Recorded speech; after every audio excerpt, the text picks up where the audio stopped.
because they were able to diagnose more of it, they were able to treat more patients. Specifically, I think it's scaling and route planning treatment. And because they were able to treat more patients, they were able to generate that treatment revenue. And on that treatment revenue alone, I think the product was like a 14x return on investment for them.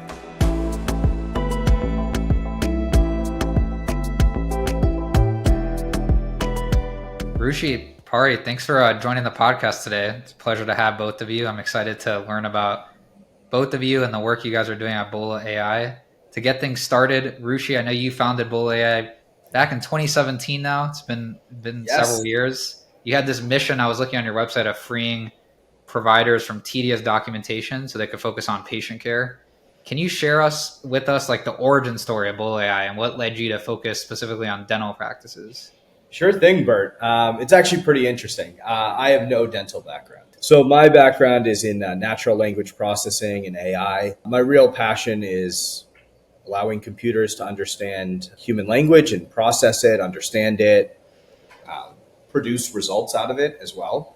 And so that's what I was doing research in for a long time. And I worked on some really cool government projects in that area. Come from an entrepreneurial family, so I always knew I wanted to start something. So came out of that. It was 2017.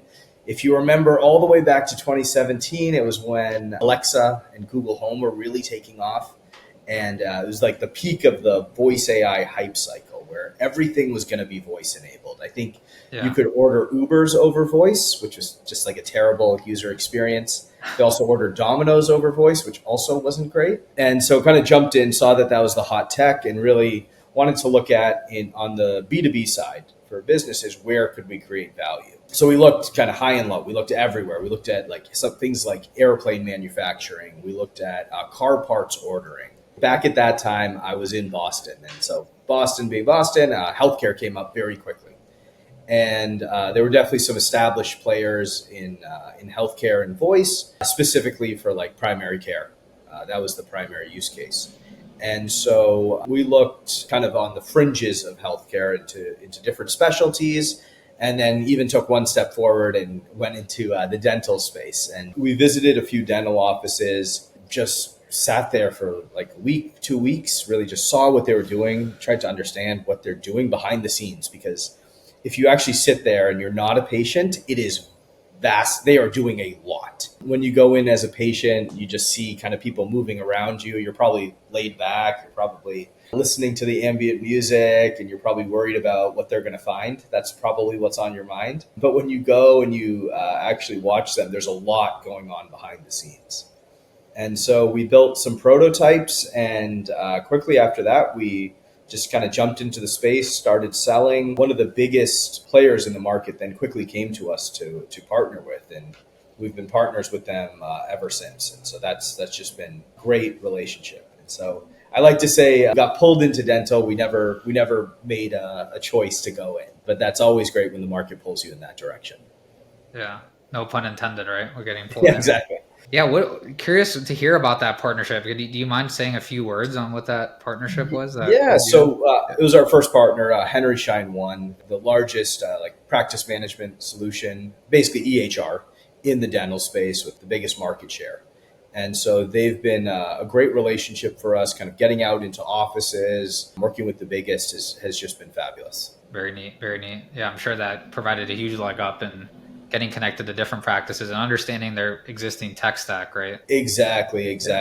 Rushi, can you share, kind of like a moment or a story that really shows where documentation slows down dental workflows and like why Bola AI chose to tackle that first? Like some examples of where things slow down with current dental workflows.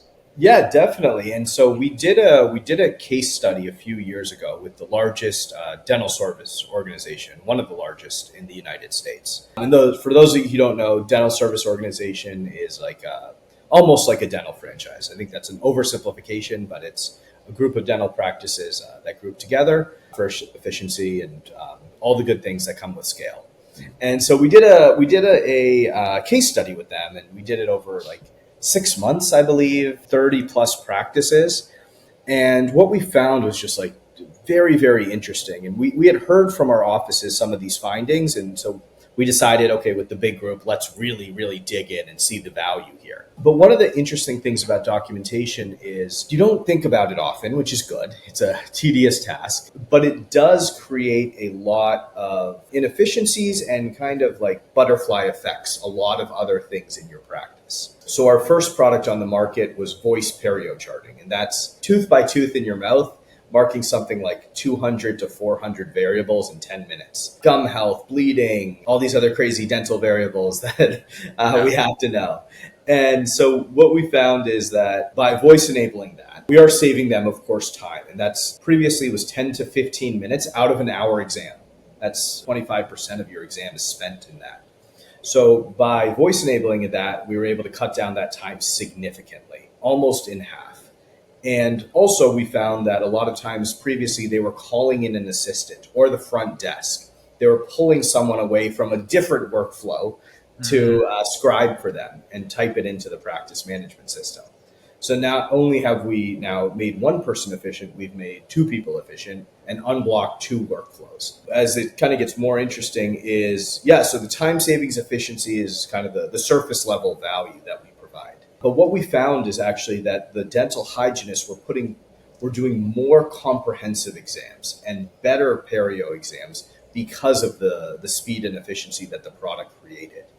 Now, because they were doing more comprehensive exams on perio disease, which affects something like 40% of the adult US population, I may or may not have that myself. Yeah, exactly. We probably all do to some degree. Yeah. Basically, they were able to diagnose more of that because they had done the charting very thoroughly.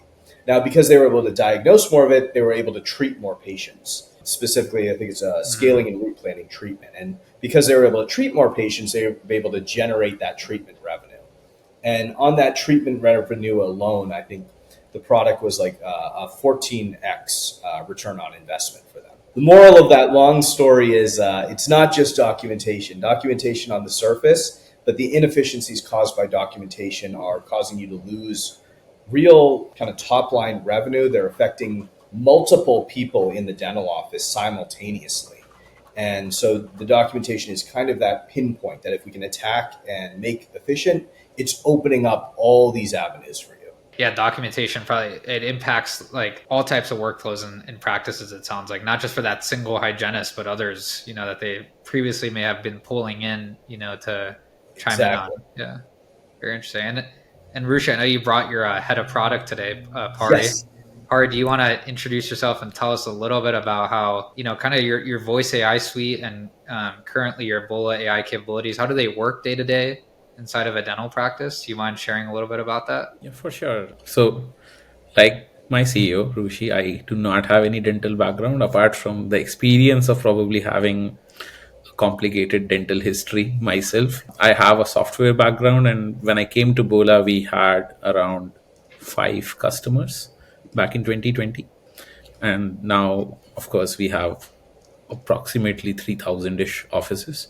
So we have grown from strengths to strengths. In terms of what Rushi was telling about our voice AI suite, so obviously we started with Perio, and like how I present voice use cases or voice workflows is that they are what I call as structurally complex use cases, but not that much variable. So within dental workflows, if you take the example of perio charting, probably 95% of it is numbers, followed by like some variable dental terms with text and number alphanumeric symbols combined. So it is complex, but it is structurally simple, but not that much variable. So that is an ideal use case for what we call as a voice workflow support. And when we added perio charting, we went from like different PMSs to different PMSs. We of course started with Henry Schein, and then we added more integrations, basically covering all of the distribution in the US market where our focus lied. And like there are many kinds of dental practices, but like if we divide dental practices into 2 broad categories, there would be one with DSOs and one which are like family owned. And with DSOs, you see much more optimized workflows. The patient visit is very like every minute is important, and you see like, okay, I have to wrap this up in 45 to 50 minutes, and the time is very critical. So there we see that efficiency is paramount. While with the other side, with the family dental clinics, you see that quality of care is much more pronounced. This is not to say that quality is not focused on in Right. DSOs, but the time crunch is the much more pronounced variable there. So with our perio charting, at first we started with the more efficiency oriented thing, and the case study that Rushi mentioned took us to the realization of, oh, like there is a quality of care angle to it. Because when patients are in dental clinic, and like you have been in a dental clinic, right? Yeah. So you are not in a very comfortable space anyways. Like you have like stuff in your mouth, you are anxious about what sort of treatment is going to come, what sort of diagnosis is going to come, and you want to get out. Right. And perio charting without Bola was done with the help of an assistant, like right after a patient appointment, scribbling really fast on the Yeah. PMS and like putting the numbers at the end. But with Bola, the numbers and the conditions are called out very parallelly with the patient, and that makes the patient very interested in the workflow of, okay, what does this mean, what does that mean? Mm. And that curiosity enough involves the patient into the process, which is like, oh, this is a treatment that is with me. Otherwise, before this, it would be like, yeah, this is what we recommend, you have to get this, like this, you have to get this SRP, and this will cost $250, and your insurance will probably pay out like $100, so you are on hook for $150. Right. So it became like with Bola, the transaction between the patient and clinician is not just a transaction, but more of a relationship. By we are sounding out the numbers, but we are also allowing them to talk to each other. And in the same vein, with structured complexity, we have added two more product lines, which is which we call as voice restorative charting and the Mm. AI scribe. The restorative charting is more on the hard tissue chart, where a patient comes in and they have to be documented. Like, okay, you have had 5 fillings, 3 root canals, maybe an implant somewhere, maybe an extraction somewhere. And in a PMS system, the patient is being talked to, and the doctor is marking them one by one, or their assistant is actually marking them one by one. Right. What our product does with both voice restorative and scribe is the doctor and the patient can continue to talk to each other like normal. Like we, in fact, one of our onboarding steps is, do not even think that we are there in the room with us. Do not think that we are listening. We are actually invisible to the workflow. Your workflow, in fact, remains the same in this area, unlike with Perio, but the documentation goes in. So you are not spending those 5 minutes at the end of a patient, between patient appointments, or at the end of your workday, furiously documenting, or worse, remembering what you are documenting. In fact, we have had a couple of use cases where doctors have come and told us that I used to chart my things at the end of 2 or 3 days. So imagine you Yeah. went at 10 a.m. today, and somebody is documenting about your appointment 2 days later by memory. No, it's not difficult, but it's difficult to remember that many details. So Right. that is where I would say that our strength comes in, that we have managed to solve two kinds of documentations with voice, which is, one is where the patient is interactive and their workflow has changed and we have made that better, and the other area is that our product lines have been invisible, where, okay, you continue as you are there, and we'll make your life easier. Yeah. So Very cool.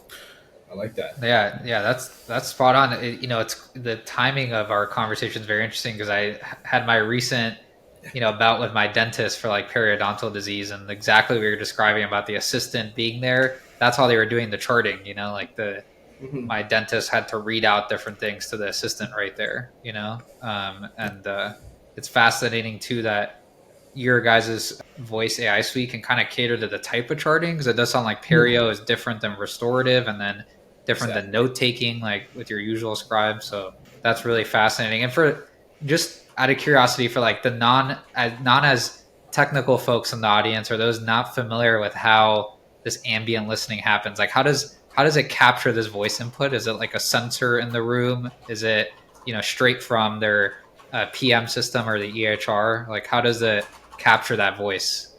Yeah, so we suggest a few microphones that are ideal. Microphones. Okay. Yeah, microphones, and it plugs into our integrated software into the practice management system. Got it. Got it. So really, everything we do, we want it to be seamless.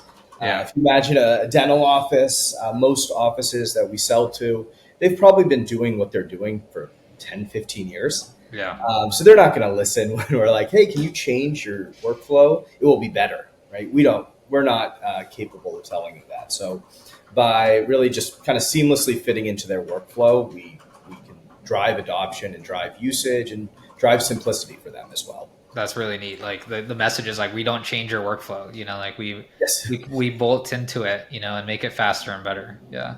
exactly. And that's really the vision here. And I know, Pari, you talked a lot about the different pieces that we have, but Bert, our vision really overall is, if you go to a dental office, like we said, that let's say an hour appointment, they're probably trying to fit in 90 minutes of work into an hour appointment. They've got their gloves on, they're in your mouth, they're talking to you, they have to do the documentation. They have a bunch of different machines going on. You've got your x-ray, your intraoral scanner. So there's a lot of things going on right now, right? And so the vision really, and Pari mentioned the 3 products, is to start to merge those products and start to handle the overall comprehensive workflow. And to be basically in the background, ambient, fitting into their workflow where they're just focused on the patient. And where doing documentation or doing clinical notes is a thing of the past. It's like Right. No one says you like, what is it, unwind the tape or wind the tape, right? We don't do that anymore. That's a thing of the past. And so we Right. really Right. want doing documentation to be a thing of the past, that it's Yeah. done for you. I love that mission that you guys are leading, and it's we're I'm seeing the same thing on the different acuity, like the higher acuity care parts of healthcare, right? Like your multi-specialty, single specialty practices, your hospitals, health systems, like they have this type of ambient listening already for bigger like a big acute EHR is like Epic, but you guys are coming at it from a dental angle, which is fascinating. Yeah. So Rushi, question for you, what tends to hold, I know you guys made this distinction between DSOs, like your dental support organizations, and dental practices. What tends to hold these groups back from adopting these like AI driven solutions like Bola AI, like your 3 products, like what tends to hold them back from adopting that? Yes. So one of the really nice things that's happened, I'd say in the last 2 years since ChatGPT has been released, and just, I mean, the proliferation of AI everywhere, I don't think you can escape it, is I think there's been a significant shift in the education of your average dental practice and average customer, of knowing about what AI is, or that it exists, and kind of the promise of it. And I think it's really lowered the barrier to entry. Prior to that, I think there were a lot of questions around, okay, what is AI? That would be probably where we'd start with some marketing and educational materials. What is AI? What can AI do for you? And how can AI fit into your practice? And so those first 2, like what is AI and what can it do for you, those have really been handled by like mass education of the market. Yeah. And I'd say historically, really, that's what's held us back, and kind of that intrinsic fear of the new. Right, dental is healthcare, and the cost of messing up is more than the cost of efficiency, truthfully. And Yeah. so by tilting the scales and just understanding what's out there, it's really, really helped. I think all dental AI companies have probably felt the lifting tide in the last year. So it's almost like with this proliferation of AI, like the AI conversation has been a little easier with these dental practices. They start to understand like, okay, I get how AI is used in everyday life. And then they're more receptive nowadays to like, looking at these types of solutions than they were 2 years back, 3 years back. Cause I think Pari, you said you guys are in 3,000 offices now, right? Which is an impressive number, Thank you. Yeah. So, for the dental practices and the DSOs listening and thinking, this is what we need, or, this is what I'm interested in learning about, how could they engage with you and your team online? Yeah, definitely. So you can reach out to our sales email, sales@bola.ai. You can also go to our website, learn more, fill out a form, set up a meeting. That's www.bola.ai, as well as LinkedIn. Follow our page and check us out. And it's the same thing, Bola AI. Yeah. Right on. Yeah. And I'm sure as AI solutions and capabilities get better, like also the ability to demo these things get better too, right? Like showing people the interfaces. I'm sure dentists like to see the interface of how the three products work.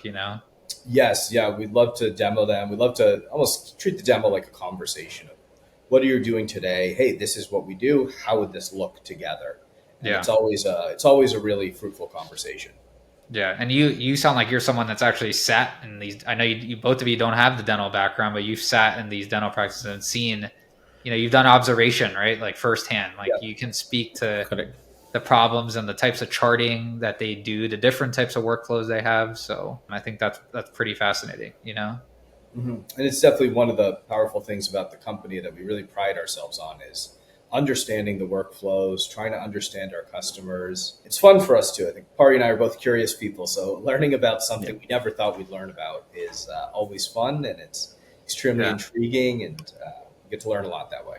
One last question for you. What do you think is the biggest trend right now in the market that impacts like, the types of customers you're working with? I think we spoke about, these PE roll-ups in the field occurring, how is that impacting your own customer base and their expectations of AI solutions? Yeah, so the PE roll-up's definitely been a trend, and I know Bert, we talked about this. No industry is immune to PE. Yeah. And I think right now, 20% of the market is private equity owned, and roughly 80% is private practice. But over time, we're seeing, of course, the PE backed groups grow and grow, and I think they've always had a big just focus on priority, efficiencies of scale, optimization. And so that's really where our product fits in. And so that's been great. And so I think we see more things going that way. And those groups are usually more ROI focused. And so they want to see that top line or that bottom line results.